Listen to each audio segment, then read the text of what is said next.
Hey there, I'm in a local Kmart for once, and I finally found this. It is the Weaponizer Strongarm set that I've been wanting for a long time. But then, when I got this off the peg, I noticed this. The new Sideswipe repaint. Now look at that.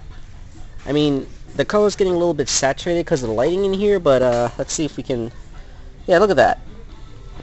All that white and red, plus the way the vehicle mode looks. This is red alert. They could easily have, I don't know, maybe you don't even need to give them a new head. Just say it's red alert, and people probably would have bought it as a red alert. I mean, they already made a regular colored sideswipe for this line, so why make a second sideswipe when you can have a new character? Like seriously, just that little name tag there, just change it to say red alert. That's all you had to do. You already printed the new label with a different color car, so just go into like Microsoft Word or whatever and change sideswipe to red alert. Would that really have been so hard, Hasbro? I mean, seriously. You had a perfect opportunity to expand the roster, but no, you chose to just make a white sideswipe. I mean, sideswipe isn't even white in the cartoon. You already used up his repaint when you did the Awakened Decepticon Hunter. Whatever. I'm just happy to have my new Strongarm. Let's get her home so I can get her out of the package.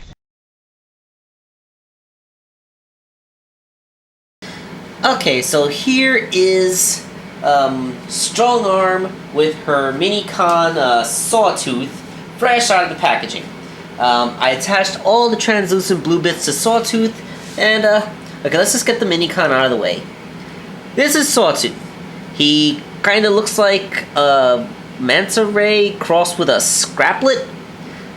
He has little feet. The feet have they can move. Now he's looking straight ahead. He has little vestigial arms, like, hey, look at me, I can wave. And that's about it. He can transform. Can he transform with all his blue bits in place? Yes, he can. He automorphs into some kind of weird trident thingy. And let's unpeg all the blue bits. From what I can see, the only thing about the blue bits you have to be aware of is that you got to put the head on before the wings, because the wings actually hold the head bits in place. I think it would be better to... Whoop, look at that. I just sent him flying. Okay, so... Yeah. Move all that to the side for now. And there is the Minicon laid bare, which we will now zoom in on. So, yep. Now, the thing is, on the packaging, he's green, which I think looked better because since he's blue, he kind of just merges into the same colors as Strongarm herself, so there's not enough of a contrast. He's just another big blue bit next to another robot whose primary color is blue. Focus! There you go. Yeah. Like, why not green like the packaging? If you're gonna go with one color, at least go with the color that's on the frickin' box, right? Okay, so let's talk about Strongarm herself. First, I guess we should get a good size comparison in. Here is the Warrior class Strongarm, and we are showing this Strongarm next to it. As you can see, it is clearly smaller, but it's not that small. She is exactly the size of a Scout. So these are Scout figures. See? Scout. Yep, she is a Scout, a basic class. Which means, of course, she is quite a bit bigger than the Cyberverse Legion. Okay, I guess let's get all those translucent bits on her so that we can, see what she looks like when she's fully utilizing the set's gimmick, because these are the Weaponizers. It's what makes them special. So the translucent bits don't, I don't know, guess they don't hurt the figure. I mean, I guess the translucent blue is really light because it's for if you don't look at it long enough, you might actually convince yourself that she's not wearing them. It's only really obvious on the little face. I guess this is supposed to capture that look like when they grow armor, when they fully equip the Decepticon hunters, you know, like when they unlock their potential, that kind of stuff. I like the sword. It's a nice little blade with the ball jointed elbow. Like, I don't know, it's kind of short. Just looks like a solid machete. I don't know, it's really not fitting of her character very much because as a beat cop, you're just kind of used to her using gun-style weapons. You can put the weaponized minicon in her hand. It's the tip of its tail is just a peg hole. And she has a giant trident. I know there are some people that are into ridiculously oversized weapons. Might get a kick out of that, but whatever. Alright, I got all the extraneous stuff out of the way, so let's talk about the figure itself, because that's what I really wanted to do. So yeah, scout-sized version of Strongarm. And the funny thing is, despite the fact that she's a scout, she actually does a better job of replicating the show model than the warrior class figure did. Let's give her a quick little turnaround. You see, like, her backpack, it's like, it has the door panels from the show model in more or less the right place, and everything is compressed here, and there's much less wiggle, doesn't really fall apart. I mean, if you look, the character has, like, no back, so, like, don't really look at it too hard. Yeah, you got a skinny little body there. But, you know, I guess they're saving on plastic. But yeah, besides that, it's actually pretty well made. I mean, compared to the warrior class figure, whose backpack is just an enormous piece of the car that they couldn't be bothered to do anything to, and that has absolutely no way to peg in. So, if this hinge isn't tight, then you're going to have your strong arm with a dress.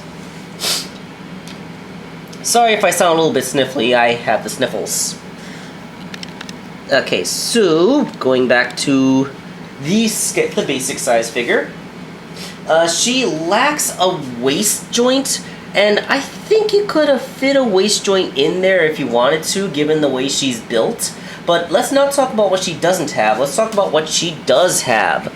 And she does have a ball-jointed shoulder with a good range. You can pop the ball joint off. You can untransform it to go fully out, but that looks weird, so don't untransform it. Just like the warrior strong arm, she has a joint here, so she basically has a double jointed elbow. Ball joint down here affects her a bicep swivel, which is also a de facto wrist swivel. There's kind of a big panel here, but I will forgive it because it's a basic size toy. If this was a deluxe, then this could probably have folded over the arm and made a smoother looking arm. After all, that's basically what the warrior version does. She has ball jointed hips with excellent range in all directions, and a knee that, due to transformation, goes well beyond 90, and foot articulation, so she can she can do that. That's kind of awesome. Her head is only swiveled, not ball jointed. That is, that's a little weird, but it's okay. Alright, so, yeah, like, engineering-wise, this toy is actually quite great. If she had a waist joint, and those arm panels folded over to smooth out the look of the arm, I would say that this would be on par with one of the mainline Generations figures in terms of engineering for its transformation. It's really that good. It's significantly better a transformation than the original Warrior toy.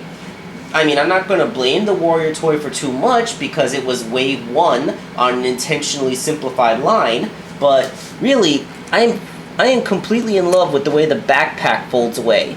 That is so much more screen accurate, and they did it with a basic size toy. Okay, so I have heaped all of my praise onto the engineering. Now for my jeers.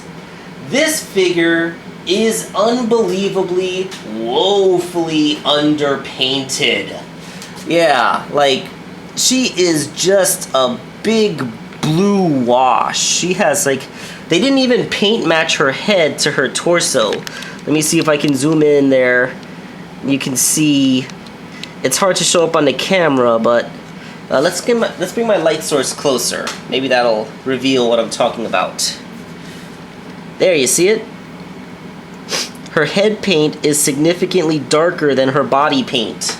It's hard to show up on the camera because the camera's visual range isn't as good as the human's eye, but yeah, it's really obvious to the unaided eye that the head just does not match the body.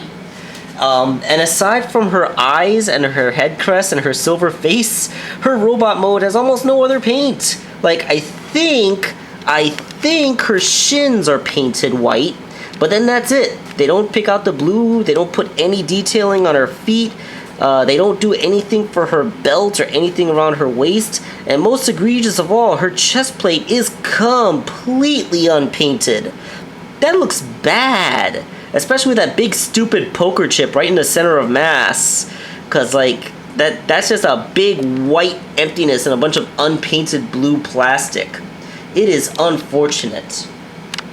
So, let's get her into car mode so that we can see that. By the way, the transformation into car mode, also very, very good. I like her transformation. Like I said, nothing wrong with this toy's engineering. It is engineered brilliantly, especially considering the size class she's in.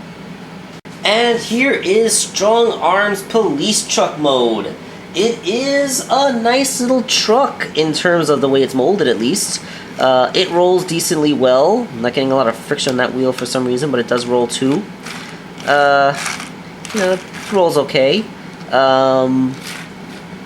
Yeah, the shape's good.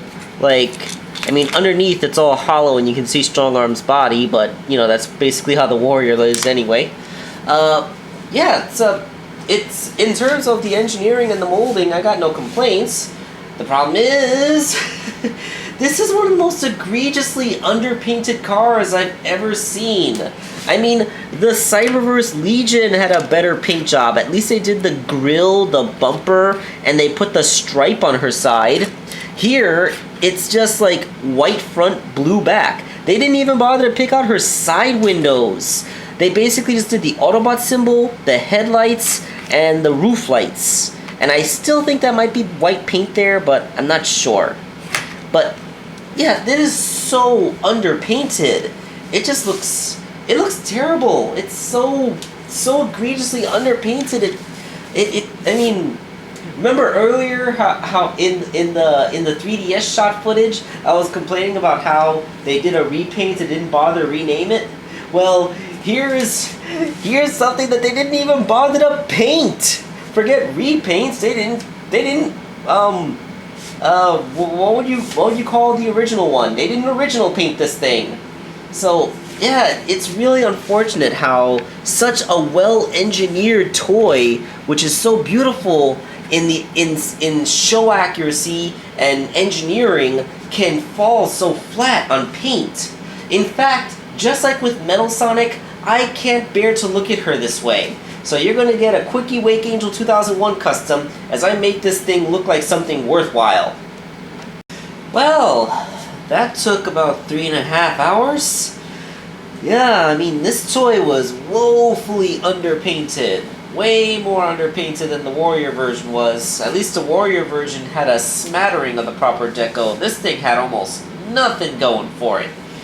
But, here we go.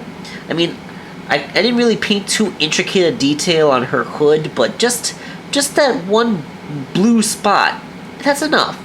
I also picked out the grille, the bumper, all the lights, her windshields on all sides, the rear bumper detailing. You know, all that stuff. We'll look at her robot mode in a minute. For a bit of comparison on my deco, let's take a look at the Warrior toy that I also modified. you know, I repainted it to be more screen accurate. You know, really I just copied what I did on the Warrior toy to the, to this, I'm gonna call it the basic toy. But, yeah, that's, if I sound a bit exhausted, it's because I am. Yeah, that's a thing I did. Okay, let's get her to robot mode so we can appreciate what I did there too. Well, I may have gone a little bit crazy, but hey, look at that. Okay, here's the thing. Like, this figure is sculpted way better than the Warrior Strongarm. I mean, like the detailing on her chest plate armor and her waistline, that was already sculpted in. I only had to paint it. I mean, they left it unpainted, but it was a simple matter of putting the paint there. They sculpted everything in. Once again, to get a comparison to the Warrior class figure, keep in mind, details like this was all just one smooth sculpted area, and I had to kind of futz with it to get things right. So like this didn't have the proper sculpting areas. This one did. So yeah, let's also get really in there to show that I actually all the way, look at that. I even managed to pick out her helmet. I gave her lipstick. I put the white parts on her ears. Yeah. The only thing that's inaccurate is that stupid poker chip. I wish they didn't. I mean, I could have peeled the sticker off, but she still would have had a big circle in the middle of her chest because it's molded in there. But that's okay. So, yeah, I really, really, really love this toy. I wish the Warrior figure could have been like this.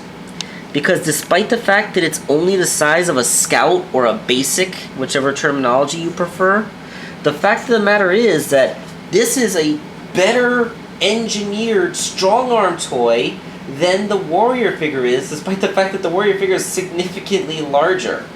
And also, she's a little more posable, because despite the fact that that she still has a backpack, because of the way her arms are made, they aren't anywhere near as restricted by sculpting. I mean, the Warrior toy, like, you try to move her arms a bit, and like they start to clash with her backpack.